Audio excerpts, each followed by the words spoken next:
As foreign students, we didn't know that there were beliefs related to death in Ireland, and in class we learned about the Banshee, and that's why we decided to work about this, with a book written by Patricia Lysate, a pocket book of the Banshee. The Banshee is a belief that has existed in Ireland for many centuries now, through oral transmission.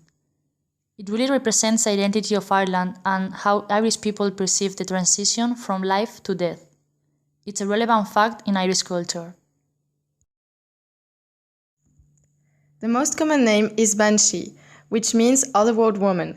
It comes from the Irish Banshee. She refers to something supernatural, and being indicates that it's about a woman. We found out in the book that there are other names for her in the different counties or stories. For example, in the story of Freach, the woman is called Mrashie, which means otherworld woman as well. Here in Limerick, in County Tipperary and County Mayo, people used to call her Banshee, Kinning woman. In the southeastern part of Ireland, in counties like Carlow, Wexford and Kildare, her name is Bow in English.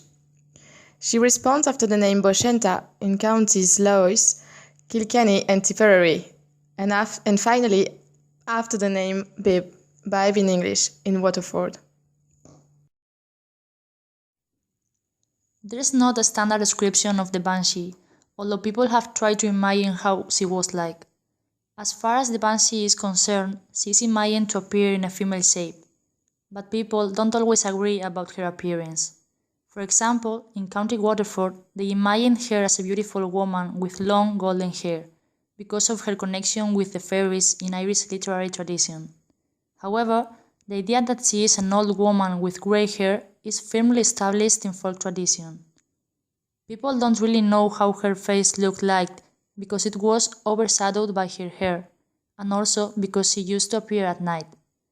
Paying attention to her clothes, it was thought that she wore old-fashioned clothes like a cloak, reached down to the feet. The main colors were red, black or grey, or white. In the book, it is said that there was no precise explanation of who she was, except that she was not of this world. They know that she was a normal woman who died and then she couldn't find rest after her death, and now she's remaining like a spirit. Some people say that as human, she was a kinning woman, but she didn't perform her duty as well as she was supposed to do in her life. And for that reason, when she died, it was like her punishment to go all lamenting and kinning.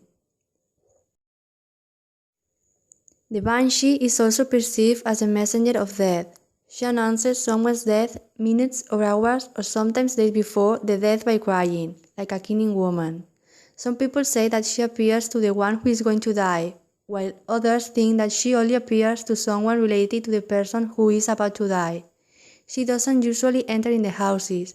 She cries outside and her favorite place is at the window. It is believed that the Banshee follows and cries for some families. Not all the families in Ireland, because some of them don't have. The Mac and all families are more inclined to be followed by the Banshee than other families, even if they are not the only ones. After reading the book and making this work, we learned a lot about the Banshee, who she was and what she did. According to the book, nowadays people don't believe in it as much as before, maybe because of the progress of the technology through the years. For example, in the last century, some people liked to think that the electricity helped to banish those supernatural beings from their house. Even if now a lot of people don't usually believe in the Banshee, her stories are still told and taught in school, as these kind of beliefs are anchored in the Irish culture.